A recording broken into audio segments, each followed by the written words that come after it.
throughout the whole war, we were outgunned and out-armored. We'll take you behind the scenes of Fury and inside the tanker's world as filmmakers bring to life the brutal onslaught of the Nazi war machine and resurrect the last running Tiger tank in the world. Just how close can Hollywood come to capturing the reality of armored warfare? Feel the steel. Next, on Tanks of Fury.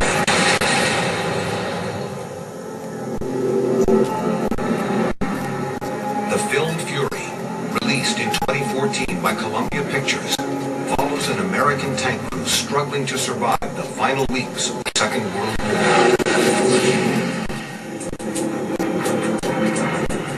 Fury takes place in April 1945.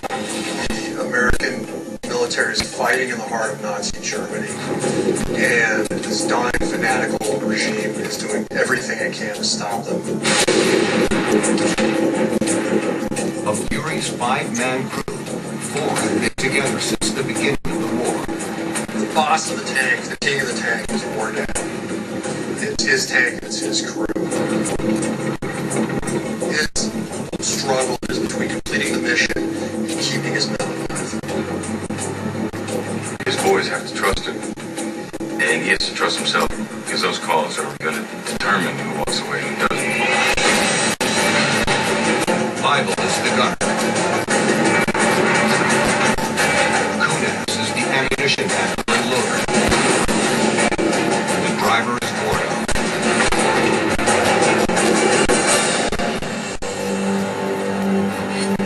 They have this tank crew of these four veterans, and they get a replacement. It's a new kid.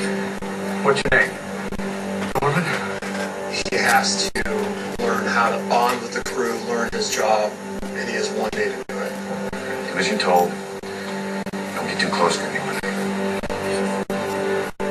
It's the story of a family in a tank. It's these five brothers who face the horrors of war together. But what's the inside story? Is the war of Fury's tankers the war of real tankers?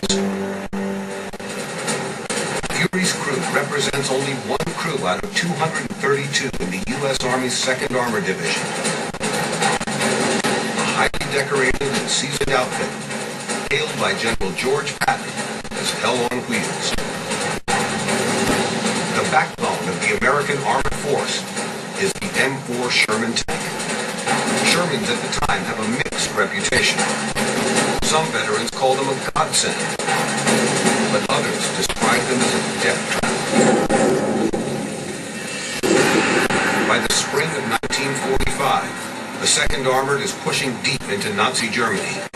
They had started their war against the Germans in North Africa in 1942, crushed them in Sicily in 43, and in 1944 pushed the enemy back across France and Belgium.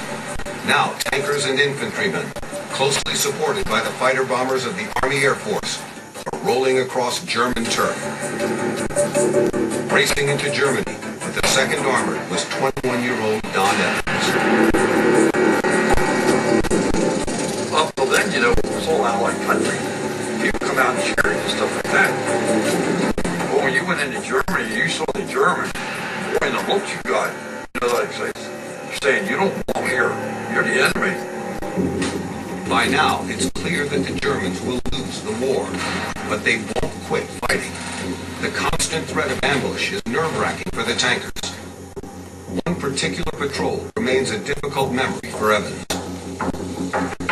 And when the order come down to mount up way, everybody starts growling and cussing and hollering. Because nobody wants a bright point. Nobody wants to be the first vehicle. So we're all unhappy. Without warning, Evans' column is attacked. I saw that big red flash out on the right side of the road. And when I saw it, I just dropped down, man, behind the guns into the gunner's seat. An explosion erupts inside the tank. That thing went off and just filled that tank. It looked like the tank inside was, in that throw, was a cherry rig. For a few seconds, you don't breathe. And then I hear the tank driver said, I'm getting out of here. So he bailed out, and I jumped as far as I could, and it just kind of felt like this right side of my face was going. Evans has narrowly escaped the fiery blast of a rocket-propelled explosive called a Panzerfaust. German for tank fist. The Panzerfaust arms a soldier with the power to single-handedly destroy a tank. The most gut-wrenching sight you can ever see is to pass a Sherman in a convoy where the bodies of the driver and the gunner were hanging out after the tank had been burned. Arms burned off to their elbows and their head gone, and that really is gruesome. If you could try, you would, but it only infuriated you to the point where if you ever caught a German, you wouldn't let him live. One German dropped the Panzerfaust on my track and killed 7 of my men. I was so upset about what he did that I was going to kill him. We decided at that point that we were savages and we were fighting it, and we became human beings when it quieted down. Any second, guys, get ready, please. In fury, director David Ayer recreates the terrifying intensity of a Panzerfaust ambush. An attack carried out not by seasoned German soldiers, but by a new enemy thrown against American tankers, school-age fighters of the Hitler Youth. Germany found itself being invaded on both fronts by the Russians and the Allied armies. They became increasingly desperate, and at this stage of the war, they basically consumed their own children, giving them weapons and sending them against the American tanks. It's just what those kind of societies do to themselves when they fall apart. People get nothing, children get nothing. It's The attack is a dangerous scene to capture, as technicians carefully rig a realistic Panzerfaust strike against the German. When you're shooting a scene and there's pyro, there's special effects, there's explosives, there's fire, it's dangerous work. We'll give you an explosion just to preempt so you know that it's coming. And at this point here, this is the explosion point. To ensure the scene is done safely, stunt coordinator Ben Cook reviews each element with the crew and cast.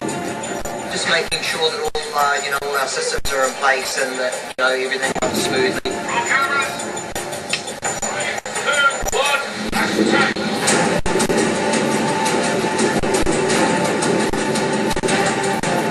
The rocket strike is triggered remotely, right on cue. Special effects blast looks good, but it doesn't look like it did any damage to the outside of the tank, which is correct, because the real power of the Panzerfaust is what happens inside the tank.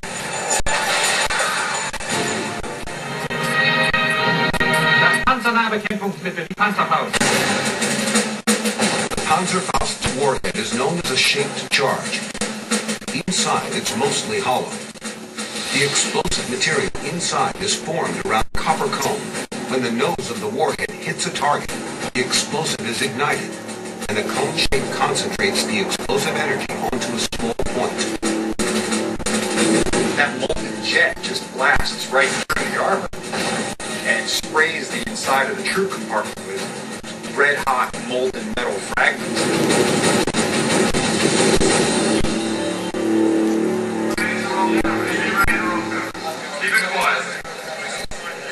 To show what happens to a crewman inside the Sherman requires careful preparation by veteran stuntman Sean Button. what I'm doing today. I'm just wearing one layer of Nomex on the bottom, and then I have a wet layer which is soaked in a fire retardant gel. And then on top of that I have the Sparko race suit, which is a 2 Nomex layers. So all I've got 4 layers, of which 3 dry, 1's wet, and then the costume over that. A close-fitting and fire-retardant silicone mask will protect Sean's head and neck. No concern as a director is anytime you do a burn with somebody, you suit them up in a fire suit, gel them up with flammables, light them on fire. They can't communicate. 2 tiny eye holes providing limited visibility. How many, Sean? There you go. Their action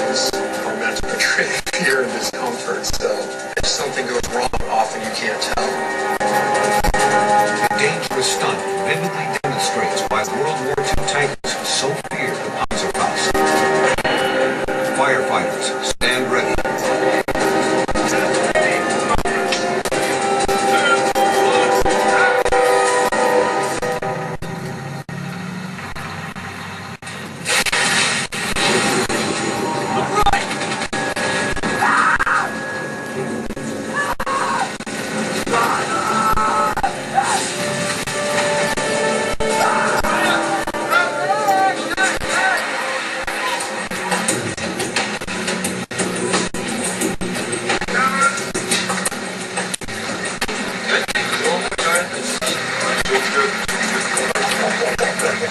No, we had a good day. 4 times, repeated the action exactly the same every time, and we had a good day. Everyone was safe.